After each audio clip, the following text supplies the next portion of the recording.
What's up, guys? This is William from WNJ Wrestling, and this is a week in wrestling. This is last week's 11-5 to 11-9, and hopefully, maybe by Monday, I can.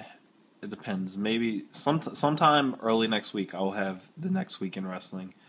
Um, I wish I could put it up this weekend, but I'm gonna be super busy this weekend because I got a lot of stuff to do for school.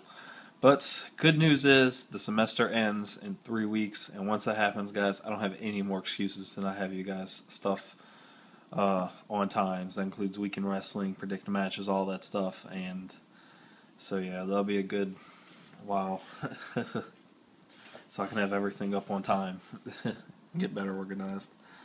So yeah, getting into this week's start off with Raw. Miz quits Team Punk, which that was pretty shocking. This is the start of the Miz face turn. The show started with Miz, talking to Heyman, talking about how Punk just ran away and all that, and says he quits. So yeah, that was pretty shocking. Then Truth and the Botch Artist beat Cesaro and Primetime Players. I noted on here, I guess it's not really important, because I didn't know if Truth was going back to his What's Up gimmick or not, because this is when they were in, where were they? In England, and Truth just kind of came down doing his whole What's Up thing again. He wasn't wearing the little Jimmy shirt or pants, but he has been again, so I guess he's still sticking to the little Jimmy thing. And this was just a botch fest of a match. Not on, really Cesaro or Primetime Players. It was a lot of botching from Ray and Sin Cara. They really, really did bad on this match. And it's bad because they were on live TV. Like at one point, Darren Young was just kind of standing there for a second waiting for Sin Cara to do his move. And I was just like, come on, really? It's like, you're supposed to be professionals. You can't do this. Especially, they've been doing this for this long. If wrestling's your profession, you got to be good at it. But I guess it's more WWE's fault for bringing Sin Cara up without really having to spend more time developmental. But whatever. Vicky has more proof. This was the proof that she has like video cameras from the hotel of like AJ in a bathrobe and Cena in a towel with the "Do Not Disturb" sign. It was just dumb. So yeah, she's still trying to prove that they had some affair, whatever. Blah, blah, blah. Barrett joins Team Punk, but he told Heyman he would only do it for a favor, and Heyman agreed. So I'm interested to see what's going to happen with that, what Barrett's favor is going to be from Heyman. I hope this isn't something WWE just forgets about and, we never hear or see from it again. I hope it actually leads to something, where Barrett's favor, leads to him winning a title, like a world title or something, or, something, Cody v. Bryan. It was a good match. It was just incredibly short. I think I've seen Divas matches that lasted longer than this. It literally, started and ended. But I mean, for the few seconds that they wrestled, it was a decent match. Well, I'd say decent. It was a pretty good match. But yeah. So yeah, Cody v. Bryan. I think Sandow kind of ended up distracting Bryan a little bit, and it gave Cody the opportunity to get the victory. Then there was kind of bragging about how Sandow could beat Kane. Cody was bragging about Sandow could beat Kane. Kane pulled him into the ring. They started the match, and Kane beat Sandow after ref sent Cody and Daniel to the back. So, yeah, moving right along.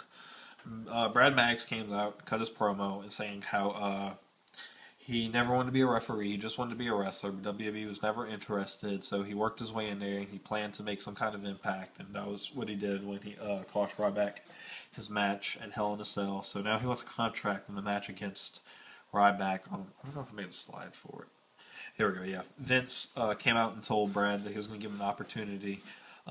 If he could beat Ryback next week, he would give him a contract. And then he makes a triple threat match for Survivor Series. He calls out Vicky and says, why is CM Punk not defending his title at Survivor Series? And then they make the triple threat with Cena and Ryback. One funny thing was, though, while Vince was doing it, after he said Ryback was going to be matched, he said, and who else should be in this match? And he's like, if you say Dolph Ziggler, I'll fire you right here on the spot. I thought that was pretty funny. So yeah, that was done. Sheamus beat Miz in a match. A little disappointing. Without a doubt, this was the best match of the night. This was a pay-per-view quality match. It was really good. The Miz performed at an excellent level. He just gets better and better each time. And I know you guys are like, I'm sick of hearing this guy compliment The Miz on how well he performs. Well, it's the truth. I'm sorry. I'm a Misfit. I can't help it. Miz put on an excellent match. The ending was pretty gay because he was beating Sheamus for the most of the match and kind of had a John Cena ending. Sheamus makes his, big comeback at the end with his moves of death, however many, I haven't counted his. So yeah, yeah. Um, this is where Team Punk got changed to Team Ziggler. Disappointing. Doesn't make as much sense for Ziggler to be the team captain when the feud was between Foley and Punk, but now it's Ziggler, so yeah. Then they aired the Fandango promo video. Fandango is Johnny Curtis. It's his new gimmick. I guess some kind of dancer gimmick. He's been doing it at house shows and working dark matches with it. So I don't know when he's supposed to premiere, maybe in like a week or so. I'm actually interested to see what he's going to do with it. I don't know. Maybe he'll actually get something out of his career before when he was just doing absolutely nothing. So we'll see where it goes. And Caitlyn and Layla beat Eva and Oksana. It's a Divas match. Nothing special. Kofi beat Del Rio in a match via roll-up. I think Orton's music played. I don't think Orton came out. But Kofi got the win with a roll-up, so yeah. Then the Cobras beat Primo and Epico. It was a decent tag match. I don't think it was a very long match. Or might have been. I can't remember. It was alright. It was nothing truly spectacular. I wish they did more with Ryder instead of just having him in this weak tag team with Santino. Poor Ryder. Did Barrett beat Brodus Clay? I don't get the point with this. This was the Raw that they were in England. The crowd loves Barrett. The crowd was ecstatic for Barrett on every show, main event, SmackDown, everything. They loved him. And for some reason, they put him in this stupid squash match with Brodus Clay. It was really a botch fest of a match. It was really short. They could have gave Barrett anybody else to have a match with, and the crowd would have loved it. Moving right along. Slater beat Jey Uso. It was an alright match. Nothing special to it. Cena and Ryback beat Punk and Ziggler. That was pretty interesting. The way the match ended is Ryback hit Punk with shell shock and pinned him for the win. So they're just trying to make Cena and Ryback look good. Going into Survivor Series, because clearly Punk will retain. SmackDown, we got a super special SmackDown that came on Tuesday. They said it was live. Clearly it wasn't live because they were in England, and that just wouldn't have worked out time-wise. They had a YouTube video air. It was called The Barroom Brawl. It was like Sheamus and Regal were at a pub, and Big Show came in and just kind of attacked him. And the funny thing was, Big Show went to lift the table up to hit Sheamus, and I guess he hit the ceiling of the place because he's so friggin' tall, and he broke the table and parts of it were falling. So yeah, I thought that was kind of funny.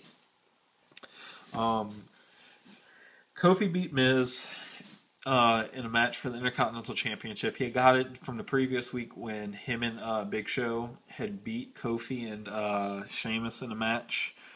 He pinned him, so he earned the right at an Intercontinental title match. Kofi beat the Miz, and afterwards Miz got up and went to shake Kofi's hand, and Kofi drop kicked him. Yeah, but I think him quitting Team Foley and attempting to shake Kofi's hands. These were the early signs of Miz's face turn, which we now know he has begun even further. Primetime Players beat the Botch Artist in the match. If anybody doesn't know that, I refer to Ray and Sin Cara. That's the Botch Artist. It was an alright match. I'm lying. It was a pretty good match. Sorry, guys. It was like a week ago. I have to try and remember all this. It was a pretty good match from what I remember. It was good to see the Primetime Players finally beat them. And so hopefully they will be getting a push in the spotlight. With TLC approaching, they have bunch of tag teams, and there's just so much WWE needs to do. They need to put the emphasis on the tag match in the TLC, like back in the days with the Hardys, the Dudleys, and Edge and Christian. So hopefully we can see something like that come out at TLC, because I would love to see it. But I'm going to stop the video here, guys, and continue the next part.